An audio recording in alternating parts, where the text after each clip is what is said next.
Here's today's First Word Daily Devotion.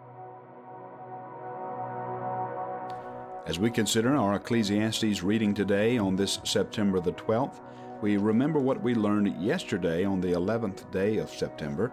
At chapter 7 and verse 29, see, this alone I found, that God made man upright, but they have sought out many schemes. And this is, of course, confirmed again and said a different way in Ecclesiastes 9 and verse 3. Also the hearts of the children of man are full of evil and madness is in their hearts while they live, and after they go to the dead. But he who is joined with all the living has hope, for a living dog is better than a dead lion.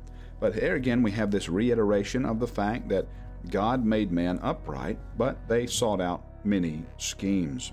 Verse 16, wisdom is better than might, and though the poor man's wisdom is despised and his words are not heard, the words of the wise heard in quiet are better than the shouting of a ruler among fools. Wisdom is better than weapons of war, but one sinner destroys much good. And there again we're focusing on the calamity that has inhabited humanity, the calamity of sinfulness. And of course we have hope. We have hope to be delivered from a body of sin, as we read in Romans. It's only through Jesus Christ who can deliver not only us, but also the whole world. And this is why we engage in missions. This is why we engage in discipleship. We know that the whole world won't be saved, but that doesn't stop us from going and declaring what we read in Philippians yesterday, that Jesus Christ is Lord, and one day his lordship will be recognized by everyone on heaven, under the earth, principalities, power, and all the rest will recognize that Jesus Christ is Lord, to the glory of God the Father. And of course we have in verse 10 here on the next page, let's see, this is Ecclesiastes 10 and verse 10. If the iron is blunt and one does not sharpen the edge, he must use more strength, but wisdom helps one to succeed. In other words, we have these little nuggets in the midst of this, the koladon, or the preacher's commendation or speech to us. He's reminding us that wisdom is to be sought above riches. He's reminding us with these little sprinkles of truth all through Ecclesiastes, even though sometimes the tone is despondent. You read in particular chapter 9, and it sounds like that's anti-resurrection language. And indeed, it is a reminder that the world doesn't accept the truth of the resurrection. The world doesn't accept the truth of Jesus Christ as Lord.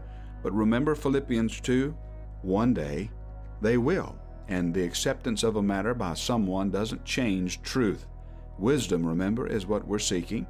And here we learn if the iron is blunt and one does not sharpen the edge, he has to use more strength. And that's why mankind is toiling about, wasting time because he doesn't have wisdom. But wisdom helps one to succeed. Or we have a little footnote, wisdom is an advantage for success. And indeed it is, dear friend. Wisdom is what we are to seek. Wisdom above riches, a good name and honor, above wealth and power, because God sees one and blesses one. One will last forever. The other goes down to the grave. But look at this language here in verse 20. Even in your thoughts don't curse the king, nor in your bedroom curse the rich. And look at this language. For a bird of the air will carry your voice, or some winged creature tell the matter. So have you ever heard the phrase, I remember my grandmother using the phrase, well, a little bird told me.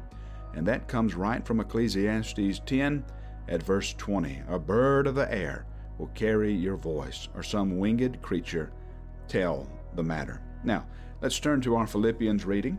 Philippians 2, therefore, my beloved, this is the therefore right after we learn that every knee will bow and every tongue confess that Jesus is Lord, to the glory of the Father. Therefore, my beloved, as you've always obeyed, so now not only as in my presence, but much more in my absence, work out your own salvation with fear and trembling. For it is God who works in you both to will and to work for his good pleasure.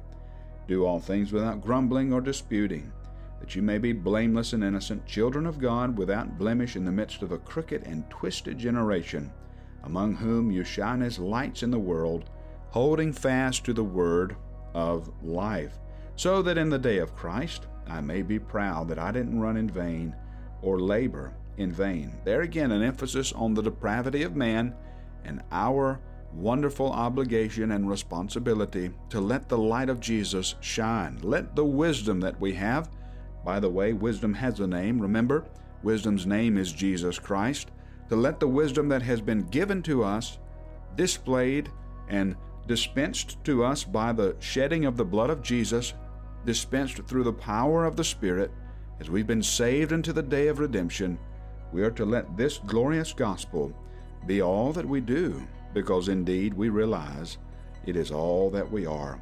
And then we learn about Epaphroditus. I don't want to just pass over Epaphroditus at verse 25. We learn at verse 30 that Epaphroditus, the servant of the Lord, nearly died for the work of Christ, risking his life to complete what was lacking in your service to me. And all around us today, there are Christian missionaries and Christian servants who we don't even know their name, or if we do know their name, that's all we know, who are carrying out what we've been told to carry out, taking the truth of the gospel to the ends of the earth, remembering and realizing in their own existence that Jesus is Lord, to the glory of God the Father. This leads us to Psalm 68, which is where we'll close today. Blessed be the Lord, who daily bears us up. God is our salvation. Our God is a God of salvation, and to God, the Lord, belong deliverance from death. God will strike the heads of his enemies, the hairy crown of him who walks in his guilty ways. The Lord said, I will bring them back from Bashan. I will bring them back from the depths of the sea, that you may strike your feet in their blood, that the tongues of your dogs may have their portions from the foe. And so we end Psalm 68 by saying, awesome is God from his sanctuary, the God of Israel. He is the one who gives power and strength to his people. Blessed be God. Aren't you glad that Psalm 68 and verse 20 is true? Our God is a God of salvation, and to God, the Lord, belong deliverances from death. Now we get to take this message, live this message out amongst ourselves as believers, as well as tell the world that there is a God who saves and delivers from death.